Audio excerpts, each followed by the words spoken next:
Hello there, Mega Maniacs. This is Mr. MegaManFan, and it's time for another edition of the Retro Hunting Adventures. We've got Xbox, Wii, PlayStation 2, Game Boy, and so much more. So, join me for this Retro Hunting Adventure, won't you? It'll be a real blast. Yo, this is MegaManFan, and you need to rock and or roll on over to Mr. MegaManFan's YouTube channel, because it's all that rush to make it happen. Peace! Let's start things off this week with a package I just got in the mail. As you can see, this is Mario and Luigi Dream Team, a player's guide for the video game as shown on the front. And I saw this originally at Half Price Books, but they were charging a little more than I wanted, so I went shopping online. Found a seller who was offering it cheap with shipping thrown in, so I saved myself a few bucks and got a nice new player's guide to add to my collection of them, which is becoming more of a focus of late now that Prima has gone out of business and decided that they're not going to make strategy guides because everybody can get them online for free at websites like GameFAQs anyway. But I still like physical player's guides, just like I like physical games. What I did pick up at Half Price Books, though, was Smackdown vs. Raw 2009 for just a few bucks. Triple H and Shawn Michaels on the front, Take the Ring on the road on the back. And once I pop this open, you will see card and manual are both in nice condition. I thought for a few bucks I couldn't not pick up another pro wrestling game and one on Nintendo DS, and because I'm trying to get every letter in the alphabet on my DS collection, I didn't have anything that started with W. WWE definitely fills that slot. And Mario Party 9 for the Nintendo Wii, the last Wii Mario Party game I didn't have. I already had 8 and 10, so 9 fills in the gap. And I know this is not a highly regarded Mario Party game, but since I recently decided to complete my Mario Party collection, I wanted to add this one and get it over with. Besides, I got it for about 2/3 of what it sells for new, so not a complete bargain, but an acceptable bargain, especially considering it is complete with the manual, the old warranty cards, and everything. So I consider this a very good pickup. And as always, when you get a new game and you spend more than a couple bucks on it, you should probably test it just to make sure you don't need to return it. So I'm firing up Mario Party 9 in the old Nintendo Wii. And if you'll excuse me, I'll zoom in the camera here so we can get a nicer close-up look at the television as it's running. Now, so far it seems to be fine, but I'm not going to leave it to chance. I'm going to go beyond the main menu and actually get into a little bit of mini game play so I can make sure it works. Why mini games? Because I don't have anybody to play any party games with right now, so this seems like the best way to test it out. I'll just add computer players and let them control my opponents. 1 player, 3 computer opponents, and we'll make sure that I can get a mini game up and running. And if that works, then I'm going to assume that the rest of the disc works as well. So let's click the old start button and see what we get. And so far, so good. We have the staircase with 3 steps. Step it up. Hello! Toad is telling us how to play the game. Here we move on to Smackdown vs. Raw on the Nintendo DS.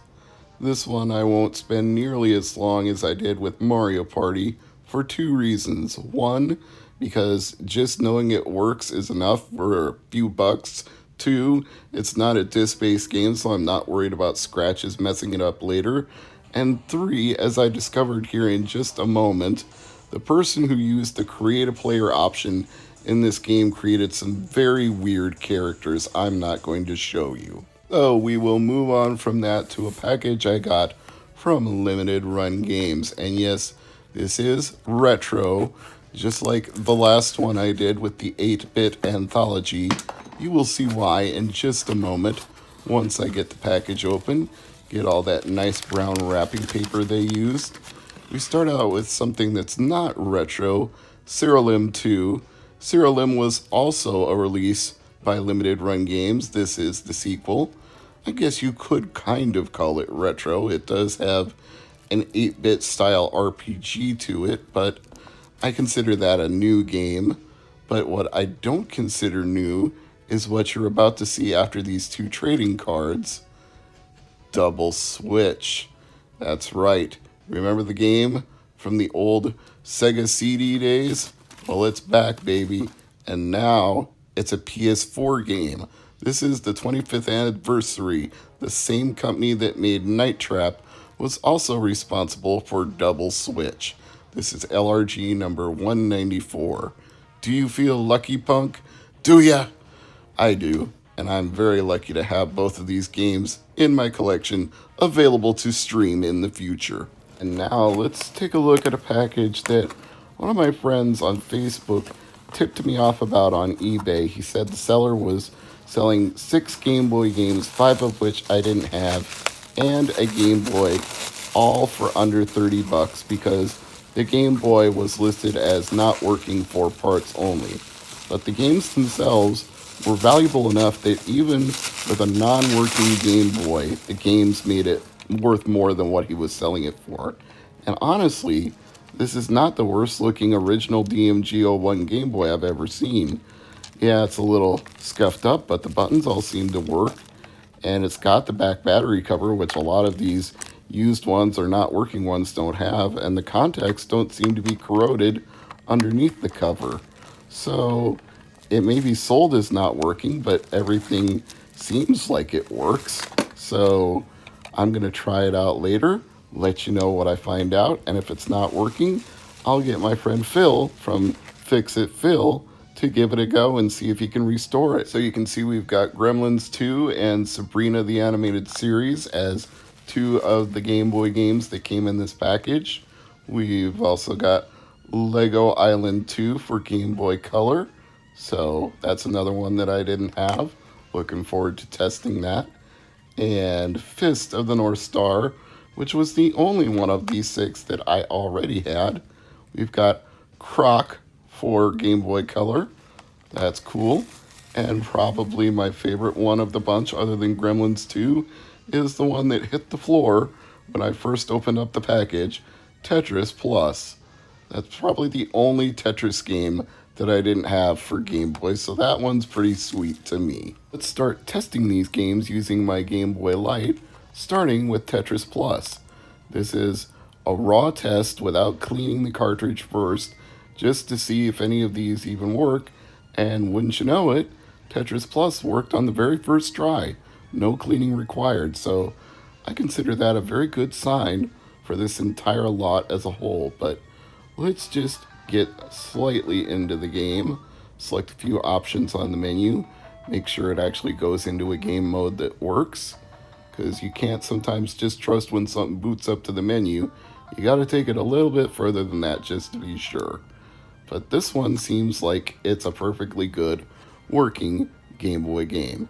Now, Croc won't really do much because it's a color game, but it should at least give me a screen, well, if I don't get a garbage screen because of bad contacts, but it should at least give me a screen saying, this game was designed for Game Boy Color, please play it on a Game Boy Color instead. And lo and behold, that's exactly what we've got here. I consider that a successful test because I don't want to bust out a Game Boy Color right now for this purpose. So the fact that it shows me the error screen telling me to use a Game Boy Color is good enough. Fist of the North Star, even though I don't need this one, I'm going to go ahead and test it. Ooh, that's a garbage screen. Let's try that one again. That's clean. Yeah, sometimes you just got to make good contact with the pins to make sure everything is working. This is a fighting game, so it's not really something I'm going to do much of other than just get into a fight and make sure it works, and then I'll turn it right back off. And lo and behold, there it is, it works. So we can pop that one out, and we can go to the next one, Lego Island 2, which again should just produce an error screen and tell us that we need a Game Boy Color, or of course you could always use a Game Boy player hooked up to a GameCube. That is, if you don't get a garbage screen. Let's try that again. Let's see if I get the actual warning screen telling me to use a Game Boy Color. Yep, Lego Island 2 does not work on a Game Boy. It has been optimized for your Game Boy Color, so play it on there, folks. Next up on the list, Sabrina the Animated Series, Spooked. Once again, we should just get an error screen saying, play this on your Game Boy Color, you dumbass. Yes, that's what we've got here. So the only one left to test out of the 6 that I just got for about 20 bucks is Gremlins 2. Not a perfect label, but also not a cheap game, so I can live with that. But the fact the label is torn probably should have told me the pins weren't clean, because this one was heavily used before I got it. So I'm going to have to put a little bit of elbow grease into this one. One more try. Nope. Gonna have to clean those contacts here. Time for the Q-tips and the rubbing alcohol. So you know the procedure here. You dip the Q-tip in the rubbing alcohol very lightly and you shake it off, and then you use the wet end of your Q-tip to gently rub those contacts, or sometimes a little more vigorously if it's pretty dirty. So here we go. Time to scrub away and see if I can save this game. Alright, I think that's good enough. Let's pop it back in and find out if it works this time. And we've got a clean Nintendo logo. That is a very good sign. That's a good promising start. A Sunsoft logo is also a good start. And Gremlins 2 fades in, and I would call that successful. But let's play a little bit of the game just to be sure. Now, fun fact for you all, Sunkist had a promotion when I was a kid where they gave away Gremlins 2 merchandise and memorabilia with 12 packs and individual bottles and cans, and I actually won a Gremlins 2 movie poster. Unfortunately, I don't think I have that anymore, but I'm still fond of that movie, and I'm very happy to have this game because of the childhood memories that go with it. We'll close out today's Retro Hunting Adventures with 3 more games that I picked up for a song. This is Tomb Raider Underworld for Nintendo Wii. I wasn't sure it was going to work since the disc was pretty scratched up, but that's why I've got my Wii turned on so I can pop it in and find out. But it was worth taking a chance on because it was complete with the manual, and it was only $2 at a Goodwill store. So if this works, it's worth substantially more than $2. Let's find out. And yes, we have a Tomb Raider logo, and we have a Tomb Raider start menu. Let's get a little bit into it just to make sure that the disc can actually run, because I don't just want to see it boot up, because sometimes these things will error out after they boot up. I've had that happen with scratched up GameCube games before, so it really does help if you give it more than just turning it on. And this is as far as I'm going to get because it requires a nunchuck, and I didn't have one hooked up because I didn't even realize I needed one. So for the moment at least, I will consider this successful, and we'll move on to El Tigre, The Adventures of Manny Rivera.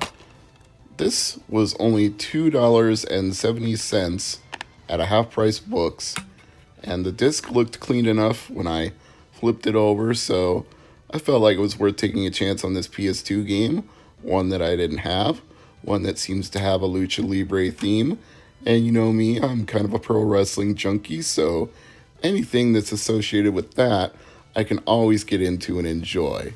Let's see if it boots up and works. Waiting for that loading to occur on the PS2 Slim. We've got the PlayStation logo. And do we have anything else? Is it going to do anything else? Okay. We've got something in the corner. It's checking the memory card. I'm hopeful. Let's see what happens here. And it's still checking things. And now we get the THQ and Viacom logos.